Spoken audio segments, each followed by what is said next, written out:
Hai guys, makasih udah mampir dan selamat menonton.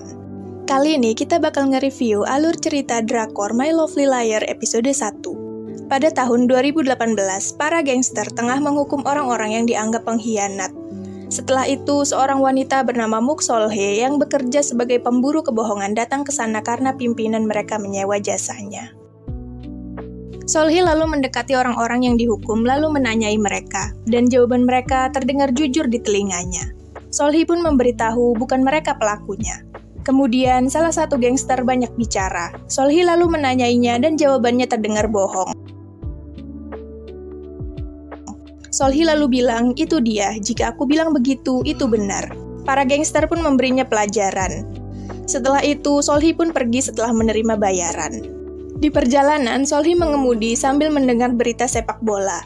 Lalu melewati seorang pria yang juga memakai baju bola. Pria itu berjalan sambil memegang baju penuh darah. Di rumahnya, Solhye menonton sepak bola, setelah itu tidur. Keesokannya, ketika Solhye akan pergi, gangster pengkhianat datang menemui Solhye untuk menghabisinya. Melihat itu, Solhye pun berlari secepatnya. Solhye berlari ke tengah sawah, kemudian pergi ke terminal untuk naik bus ke Seoul. Solhye lalu bersembunyi di dalam bus. Setelah itu, seorang pria bernama Ho datang bertanya tentang pesan adiknya Ji yang akan bunuh diri pada pria di sebelah Solhye bernama Kim Do-ha. Ho mengajak Do-ha mencari adiknya, namun Do-ha menolak. Ho pun menuduh Do-ha selingkuh. Do-ha mengelak dan terdengar jujur di telinga Solhye. Solhye berpikir jika mereka ribut, bus tak akan cepat berangkat. Akhirnya, Solhye pun bilang bahwa ia pacar baru Do-ha, lalu mengusir Ho keluar dan menabrak gangster yang akan naik. Setelah itu, bus pun berangkat.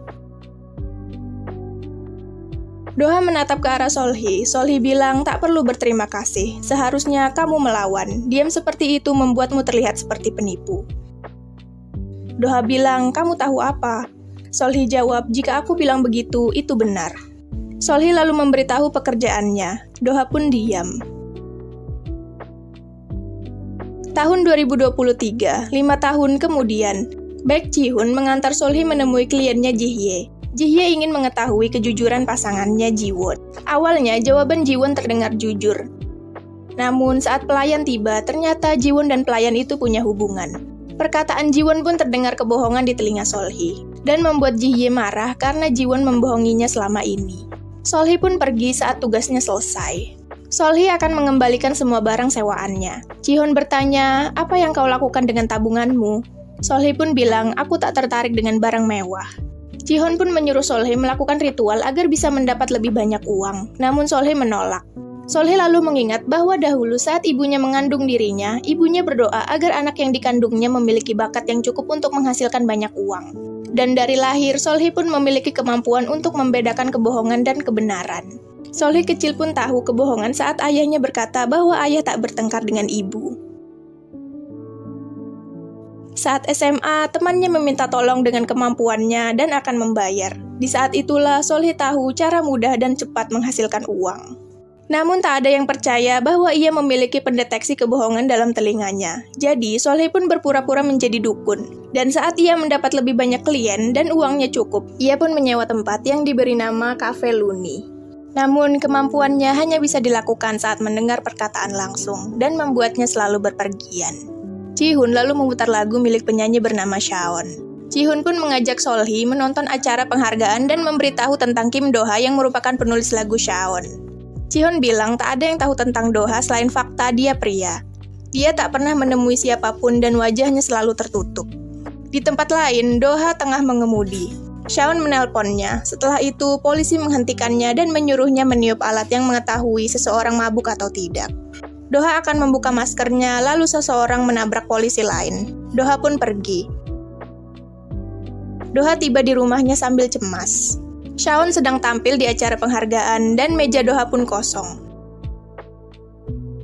Setelah itu, host pun mengumumkan pemenang komponis terbaik yang jatuh pada Kim Do-ha. Shawn lalu naik ke panggung mewakili Do-ha. Di belakang panggung, eksekutif musik dan idol tengah membicarakan Kim Do-ha yang misterius. Eksekutif pertama bilang bahwa Do-ha sebenarnya bekerja sebagai Badan Intelijen Nasional. Lalu eksekutif kedua bilang, Doha sebenarnya anak SMA yang fokus belajar dan dilarang orang tuanya bermain musik. Lalu yang ketiga, idol bilang bahwa Doha adalah pemain musik jenius. Shawn lewat, mereka pun memanggilnya dan menanyakan tentang Doha, namun Shawn bilang yang ku tahu suaranya bagus. Doha di rumah tengah mengajar musik. Setelah itu, makan ikan microwave. Shawn mendatangi Dukchan dan bilang bahwa ia lelah dan lapar. Lalu, para idol menemuinya memberitahu bahwa mereka ingin bekerja dengan Doha. Dukchan yang CEO G Entertainment berkata, aku akan memberitahu pada Doha. Setelah itu, Park muncul sambil mabuk dan marah-marah karena merasa Doha meniru karyanya. Dukchan pun menenangkan Park, lalu menyuruh Jae-chan membawanya keluar. Shawn akan pergi dan wartawan pun membuntutinya. Doha duduk sambil membaca komentar netizen tentangnya. Setelah itu, Shawn datang menemuinya, lalu memberikan trofi penghargaannya. Doha pun tersenyum, lalu Shawn mengajaknya selfie memegang trofi. Setelah itu, Doha menyuruh Shawn pulang, namun Shawn ngeyel. Doha pun meninggalkannya. Shawn berjalan pulang, wartawan pun memotretnya di kejauhan. Doha mengkonsumsi pil gangguan kecemasan. Saat tidur, ia bermimpi tentang dirinya yang terlihat memegang kaca dan Om Ji yang berdarah. Ia pun terbangun. Keesokannya, Boro sedang membersihkan toko roti, lalu mendatangi Oh-baek dan menukar uang. Setelahnya, menemui Chorok yang memperhatikan kafe Solhi. Seorang klien datang ke kafe Solhi. Cassandra melayaninya lalu berkata, kau sudah ditunggu. Cassandra pun menutup kafe lalu membuka ruangan rahasia tempat Solhi. Solhi pun berkata, kebenaran apa yang ingin kau ketahui?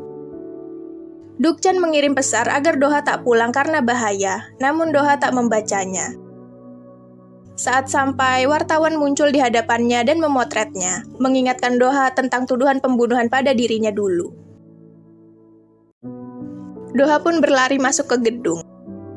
Saat di rumahnya, sebuah drone terlihat mengawasinya. Doha cepat-cepat menutup gordennya. Setelah itu, Dukchan datang dan memberitahu tentang artikel Shawn kemarin. Dukchan lalu memberi alamat Villa Dream dan menyuruh Doha pindah demi keamanan. Doha bilang, apa yang kamu pikirkan? Dukchan bilang, aku mempercayaimu. Doha melihat alamat itu lalu pergi dengan masker dan topi. Seorang wanita berjalan sendirian, lalu seorang pria dengan topi dan masker tampak membuntutinya lalu menangkapnya. Pria itu lalu ke minimarket. Solhi ada di sana dan pria itu mengawasinya. Solhi melihat poster tersangka kejahatan sama seperti pria itu lalu bergegas pergi. Pria itu terus membuntutinya. Solhi pun berlari secepatnya lalu masuk ke Villa Dream. Pria itu tampak menghitung lantai. Boro dan teman-teman melihat poster tersangka kejahatan. Dia harus tertangkap. Di kafe, Solhi memberitahu Cassandra bahwa ia bertemu orang jahat itu. Solhi lalu membaca tentang pertemuan pemilik koperasi. Semua pemilik toko berkumpul untuk pertemuan pemilik koperasi. Lalu Solhi datang ke sana. Oh-baek pun memanggilnya untuk bergabung. Solhi pun duduk di sana. Dan acara pun dimulai. Ketua koperasi lalu mengumumkan agar berhati-hati terhadap orang bertopi dan bermasker yang mengincar wanita yang sendirian. Cassandra akan pulang. Pria jahat itu di belakangnya. Cassandra lalu melukai wajahnya dan kabur. Pria itu mengejarnya. Cassandra lalu menyemprot lada di wajahnya dan berteriak kebakaran. Orang-orang pun panik dan mendatanginya. Cassandra lalu menjelaskan tentang pria jahat itu. Orang-orang pun mencari pria itu.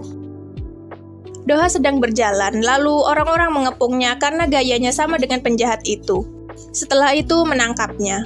Ketua koperasi ingin menghajarnya. Solhi lalu datang. Doha bilang, bukan aku. Solhi pun berkata, bukan dia. Jika aku bilang begitu, berarti benar.